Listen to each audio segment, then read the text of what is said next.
اعوذ باللہ من الشیطان الرجیم بسم اللہ الرحمن الرحیم۔ ناظرین، آپ دیکھ رہے ہیں چراغ رحمت HD اسلامک۔ پیش خدمت ہے پروگرام جب آنکھ کھلے۔ ناظرین، جیسا کہ آپ جانتے ہیں، ہم نے سورہ توبہ کا ترجمہ اور تفسیر شروع کیا ہوا ہے۔ آج سورہ توبہ کی آیت نمبر 21 سے 25 تک پیش کی جائے گی، ملاحظہ فرمائیں۔ یبشرہم ربہم برحمات منہ ورضوان وجنات لہم فیہا نعم مقیم خالدین فیہا ابدا ان اللہ عندہ اجر عظیم۔ ان کا رب انہیں اپنی طرف سے بڑی رحمت اور عظیم رضامندی اور ایسے باغوں کی خوشخبری دیتا ہے جن میں ان کے لیے ہمیشہ رہنے والی نعمت ہے، جس میں وہ ہمیشہ رہنے والے ہیں ہمیشہ۔ بے شک اللہ ہی ہے جس کے پاس بہت بڑا اجر ہے۔ یا ایھا الذین آمنوا لا تتخذوا آباءکم و اخوانکم اولیاء ان استحبوا الکفر علی الایمان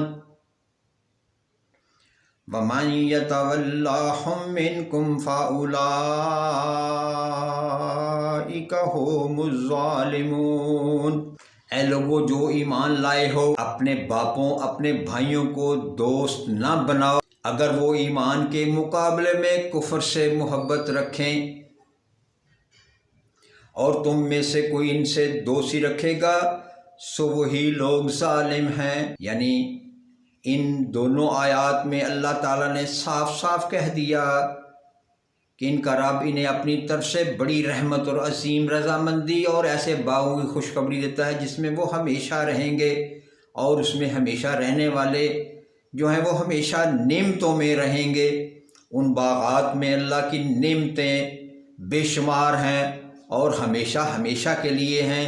بے شک اللہ ہی ہے جس کے پاس بہت بڑا اجر ہے، یعنی اللہ اجر عظیم عطا کرے گا ان لوگوں کو جو اللہ کے ساتھ محبت کرتے ہیں اور اس کے احکامات کی منوً تعمیل کرتے ہیں۔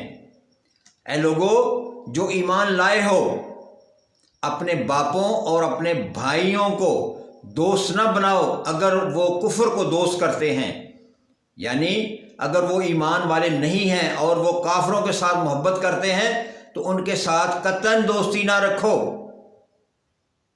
اگر تم ان سے دوستی کرو گے تو تم ظالم لوگوں میں شامل ہو جاؤ گے۔ یعنی کفار سے دوستی رکھنے والا اسلام کا دشمن ہے، اور جو اسلام کا دشمن ہے اس سے کوئی مسلمان اگر دوستی کرے گا تو وہ بھی ان کے ساتھ ظالموں میں شامل کر دیا جائے گا، اور وہی لوگ ظالم ہیں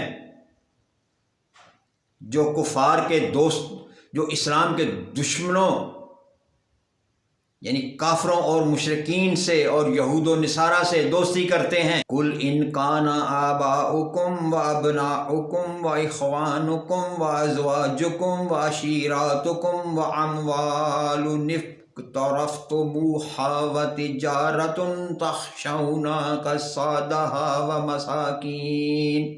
وَمَسَاكِينُ تَرْضَوْنَهَا أَحَبَّ عَلَيْكُم مِّنَ اللَّهِ وَرَسُولِهِ وَجِهَادٍ فِي سَبِيلِهِ۔ اللہ اکبر۔ اس آیت مبارکہ میں بھی اللہ نے بڑے واضح قسم کے حکم عطا فرمائے ہیں جس میں کسی قسم کا کچھ شک شبہ نہیں، کوئی ڈھیل نہیں، کوئی اگر مگر نہیں۔ کہہ دے اگر تمہارے باپ، تمہارے بیٹے، تمہارے بھائی، تمہاری بیویاں، تمہارا خاندان اور وہ اموال جو تم نے کمائے ہیں اور وہ تجارت جس کے مندہ پڑنے سے تم ڈرتے ہو اور رہنے کے مکانات جنہیں تم پسند کرتے ہو، تمہیں اللہ اور اس کے رسول اور اس کی راہ میں جہاد کرنے سے زیادہ محبوب ہیں تو انتظار کرو۔ اللہ تو اپنی پناہ میں رکھنا، اللہ ہم پہ اپنی رحمت کرنا اور ہمیں ایسے لوگوں سے دور رکھنا جو اسلام کے دشمن ہیں۔ اللہ نے صاف لفظوں میں کہہ دیا، تمہارے باپ، تمہارے مال، تمہاری اولاد، تمہاری بیویاں، تمہاری بلڈنگیں، تمہاری کھیتیاں، تمہارے کاروبار، اگر یہ سب کچھ تمہیں جہاد سے روکتے ہیں تو اللہ کے حکم کا انتظار کرو۔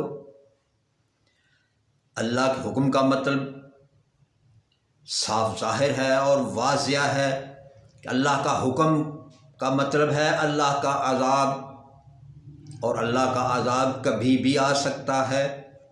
اور آج ہمارے مسلمان اس بات پہ کوئی یقین نہیں رکھتا، ان کا ایمان کمزور ہے۔ وہ سمجھتے ہیں کہ یہ جو وبائی امراض، موسمی تغیر و تبدلات آ رہے ہیں، یہ موسم کی وجہ سے ہیں، یہ انٹرنیشنل ہیں، یہ پوری دنیا میں ہیں۔ تو میرے محترم بھائیوں، پوری دنیا میں اللہ کی مخالفت ہو رہی ہے، دین اسلام کی مخالفت ہو رہی ہے۔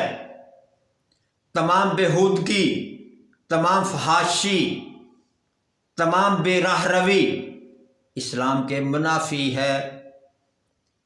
جو کچھ آج مرد و حضرات کر رہے ہیں، جو کچھ آج خواتین فیشن کے نام پر، سوشل ورکر کے نام پر کر رہی ہیں، اور جو مرد مردانہ لباس اتار کر زنانہ لباس پہنے ہوئے ہیں اور مخنث بنے ہوئے ہیں، ہم جنس پرستی کی طرف رجحان پکڑا ہوا ہے، یہ سب وہ باتیں ہیں جو اللہ کے عذاب کو دعوت دینے والی ہیں۔ اور ہم جہاد سے ڈرتے ہیں۔ ہمارے حکمران اور ہمارے حکمرانوں کے دوست جو مشرک اور کافر ہیں، وہ جہاد کو کسی اور رنگ میں پیش کرتے ہیں، وہ جہاد کو دہشت گردی کہتے ہیں، دقیانوسی کہتے ہیں، پرانے خیالات والے کہتے ہیں، جبکہ ایسا نہیں ہے۔ یہ دین اسلام آج بھی اسی طرح نیا ہے جیسے آج سے 1450 سال پہلے تھا، اور یہ دین، یہ قرآن مجید، یہ کتاب قیامت تک ایسے ہی تازہ رہے گی، فریش رہے گی، نئی رہے گی۔ اس کے احکامات قیامت تک کے لیے ہیں، یہ کسی علاقے کے لیے نہیں ہے، کسی خاص لوگوں کے لیے نہیں ہے، یہ پوری دنیا کے لیے ہیں، پوری دنیا کے لیے ہیں، آخرت تک ہیں۔ آپ کے بعد نہ کوئی نبی آئے گا، نہ کوئی کتاب آئے گی، نہ کوئی دین آئے گا۔ نبی کریم صلی اللہ علیہ وآلہ وسلم نے بھی فرما دیا، اور قرآن میں بھی لکھا ہوا ہے کہ آپ کے بعد کوئی نبی نہیں، کوئی دین نہیں، کوئی کتاب نہیں۔ یہ دین، یہ کتاب، یہ نبوت ابدی ہے، ہمیشہ ہمیشہ کے لیے ہے، قیامت تک کے لیے ہے، دنیا کے ہر خطے کے لیے ہے، کسی ایک ملک عرب کے لیے نہیں، پاکستان کے لیے نہیں، ہندوستان کے لیے نہیں، پوری دنیا کے لیے ہے۔ دین اسلام پوری دنیا میں پھیل کر رہے گا۔ یہ ہمارے پیارے نبی صلی اللہ علیہ وآلہ وسلم کو اللہ تبارک و تعالیٰ نے دکھلا دیا تھا کہ پوری دنیا میں دین اسلام کا بول بالا ہوگا، کوئی اور دین اب نہیں چلے گا۔ پچھلے دین پچھلے انبیاء کی زندگی میں تھے، اور نیا دین جب آ جائے، پچھلا دین، پچھلی کتاب متروک ہو جاتی ہے۔ جیسے ہم 18ویں ترمیم، 16ویں ترمیم، 17ویں ترمیم کرتے ہیں، اس کا مطلب ہی یہ ہے کہ جب قانون میں ترمیم ہو گئی تو جو نیا قانون ہے وہی نافذ ہوگا، نہ کہ پرانا۔ وَجِهَادٍ فِي سَبِيلِ اللَّهِ فَتَرَبَصُوا حَتَّى يَأْتِيَ اللَّهُ بِأَمْرِهِ وَاللَّهُ لَا يَهْدِي الْقَوْمَ الْفَاسِقِينَ۔ اللہ اپنا حکم لے آیا اور اللہ نافرمان لوگوں کو ہدایت نہیں کرتا۔ اللہ نے یہاں اس آیت میں صاف کہہ دیا کہ یہ میرا قانون جو آ گیا ہے یہ ہمیشہ کے لیے ہے اور اس قانون کو کوئی تبدیل نہیں کر سکتا، یہ قیامت تک تبدیل نہیں ہوگا، یہی رہے گا، اس میں کوئی تبدیلی نہیں آئے گی، اور جو اس کو تبدیل کرنا چاہیں گے وہ خود تبدیل ہو جائیں گے۔ لَقَدْ نَصَرَكُمُ اللَّهُ فِي مَوَاطِنَ كَثِيرَةٍ وَيَوْمَ حُنَيْنٍ إِذْ أَعْجَبَتْكُمْ كَثْرَتُكُمْ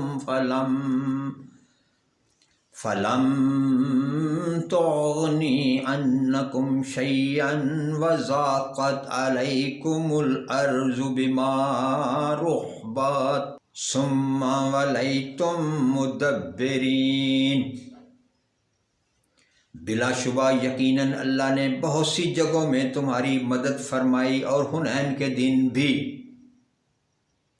یعنی یہ اللہ تبارک و تعالیٰ نے اپنے پیارے نبی اور امت کو یہ پیغام دے دیا کہ ہم نے آپ کی مدد فرمائی بہت جگہوں پر، اور حنین کے موقع پر بھی جب تمہاری کثرت نے تمہیں خود پسند بنا دیا۔ یہاں ایک اور بات بڑی شدت سے واضح ہوئی ہے کہ جنگیں کثرت سے نہیں ایمانی قوت سے لڑی جاتی ہیں، اور فتح ایمان والوں کو ہوتی ہے، تقوی جن کا اللہ پر ہے ان کو فتح ملتی ہے۔ جب تمہاری کثرت نے تمہیں خود پسند بنا دیا پھر وہ تمہارے کچھ کام نہ آئی، اور تم پر زمین تنگ ہو گئی، باوجود اس کے کہ وہ فراخ تھی، پھر تم پیٹ پھیرتے ہوئے لوٹ گئے۔ یعنی اللہ تبارک و تعالیٰ نے یہاں یوں سمجھ لیں کہ مسلمانوں کو تان دیا، جو یہ خیال کرتے تھے کہ ہماری تعداد بہت زیادہ ہے، ہمیں شکست نہیں ہوگی، مگر وہ تکبر میں آ گئے، ان کے دلوں میں تکبر چھا گیا کہ ہم بہت زیادہ ہیں، ہماری طاقت بہت زیادہ ہے، ہم شکست نہیں اٹھائیں گے۔ لیکن اللہ نے بازی پلٹ دی اور یہ لوگ پیٹھ گھما کر بھاگ نکلے۔ اللہ نے یہاں یہ واضح کہہ دیا کہ اللہ کی مدد، ایمانی قوت یہ فتح کے لیے ضروری ہے۔ کثرت، تعداد، ہتھیار یا دیگر لوازمات بے شک کم ہوں، لیکن اللہ پر تقوی ہو اور یقین محکم ہو تو فتح لازم ہے۔ سبحان ربک رب العزت عما یصفون وسلام علی المرسلین والحمد للہ رب العالمین۔ دیکھتے رہیں چراغ رحمت HD اسلامک آئندہ پروگرام تک اجازت، اللہ نگہبان۔